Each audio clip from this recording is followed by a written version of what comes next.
I've taken away most of the background, but there's still some things that may bother me. And at this point, I find that the eraser tool, which is this tool right here, probably is the best to continue to clean it up. And to make sure that things are really, really clean, you're going to zoom in. You zoom in until you're right up there in as close as you possibly can. And that way you can clean any part of it that's a distraction of your photograph. Since we're going to be drawing this, you may not be as picky as you would if you're compiling different layers together in Photoshop and then working on it totally in Photoshop. But so that you know how to do this,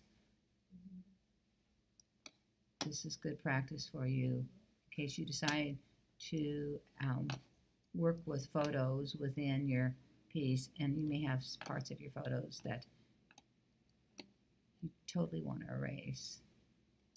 So I'm going to continue to clean him up so that when I have him or her, I don't know the gender of this alpaca, all the way down until I have the edges in there, so I can see what parts of it I want to use.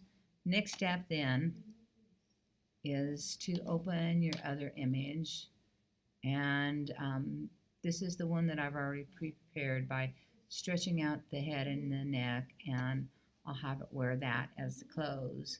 So you can see it's going the wrong direction. So the first thing I'm going to do is flip this one.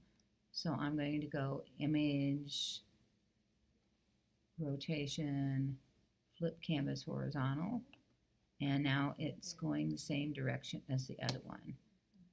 At this step, then I'm going to look and see how big it is. So if I go image to image size, I can see what the inches width is. This is 6 by 10 with a 72 resolution, and this one I know is much smaller than that. Image size, it's 3 by 8. So it's going to totally pixelate, so I want to show you how to keep that from happening too bad. So at this point, if you want to resize something that's small and make it bigger and not have it be where you can't see what's going on in the image at all, we're going to go to Layer, to Smart Object, and Convert to Smart Object.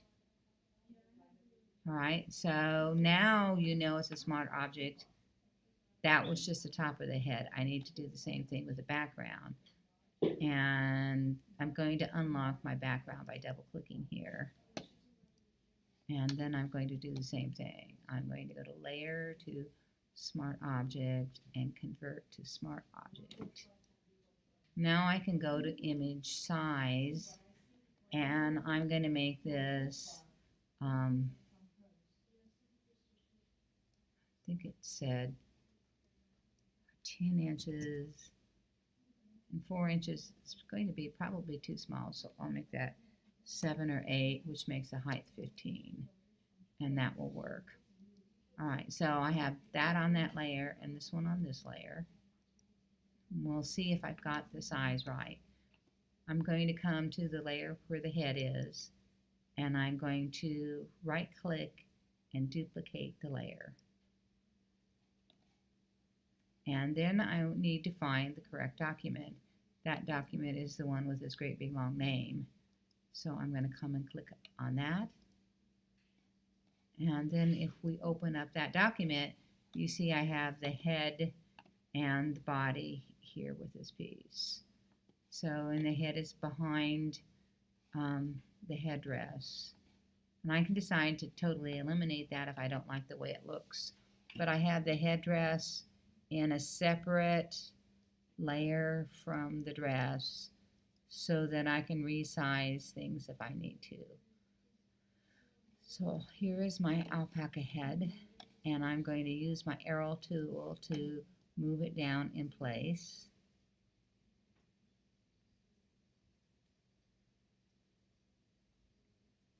And you see that my canvas is not wide enough. See where it is, its head would be going off. So I am going to go to image to canvas size and make that wider by, right now it's on relative, which means how many ever inches I put in, it will do that. So let's make it wider by 4 inches, and I'm going to click on this right hand side so that the white space will come over here on this side. And now there it is. So my image has room for its nose and everything in there. And now here's my alpaca head with my body. Wasn't sure what this would look like, but you can see that maybe I can't use that headdress. But we will take the head down below the body, and my body behind it had white. So I have to get rid of that white on that layer in order to make that work. And here is on this layer is still this symbol showing that it was a smart object. So I'm going to right click on it and rasterize it. That'll let me edit that area. So I'm going to use my selection tools that I had previously used. This time I want to use the magic wand tool because it will select all of the white. And I am on the layer with that. Hit my delete. And so there went. Let's turn the extras off so you can see. There went the white behind it, but I still have white in the dress. So let's turn off that. And magic wand tool, I'm on the right layer. I can delete the white there.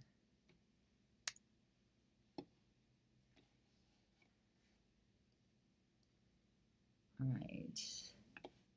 And I have a little bit of a white line that's just going to bug me just because. So I'm going to erase that right quick over the top of the alpaca's face. All right. Now the most difficult part of this is making the two fit together correctly so that you can draw it. You can see the head. I knew that I had a little bitty body on purpose, so I thought that would be funny looking. But I do need to resize my alpaca head. So I'm going to click on that layer and select all, and that will select the whole layer with his head. And I will free transform that layer. That means I can shrink it, I can turn it, I can flip it, I can do a variety of things to make it try to look right.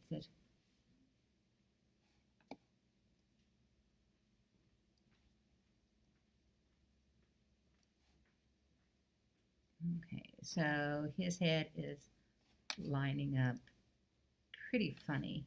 I mean, it is a funny looking little critter there. All right, and here is the headdress that was originally part of the piece. I might be able to erase just this part that's on this side of the alpaca and keep the rest. So before you do that and you're not sure whether or not you like that, what I suggest you do is duplicate that layer so you can have the original just in case. And you can see I still have this little emblem here. So I can unlock that by right-clicking and rasterizing it. Now I can erase the part of the layer if I want. So I'm going to duplicate the layer. Now you can see here I have two of the headband pieces. So I'll turn the top one off, and just in case I decide I need more than one, so I can always duplicate it again and then erase this part of the image that goes over the top of his head. All right. Now his ear is my primary issue. I have to decide whether I want to have his ear look like that, but you can see then I'm starting to get a pretty humorous looking creature here to draw. One of the things that you could also do to make all this fit together besides resizing is called a puppet warp, and that's under edit. So I'm still dealing with this headband, and I might want to warp it so it fits right to the edge of this ear, and then I might decide to warp this ear over here to fit in front of that. I don't know, we'll see, because I have two of them to work with. So I'm going to select all on that layer and go edit to puppet warp. And now I can put pins on that whole headdress, and I do want to pin the corners down so as I warp it, it won't move in weird places. So I'm putting pins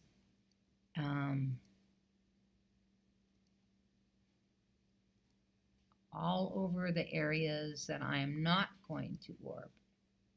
So that will be pinned in place so it won't move. And then now I can take one of those corners and try readjusting it so it fits his body.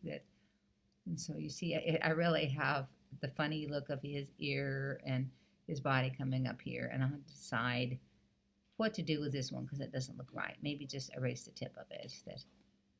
And now I'll click somewhere to apply it. And deselect. And now I've got a llama in a strange hat in a dress, an alpaca. All right. So you would need to do every part of your scene in a similar way and put them on a layer in Photoshop so that as you export them into Illustrator to draw, that you'll know how it fits together and that it works together correctly. Have fun.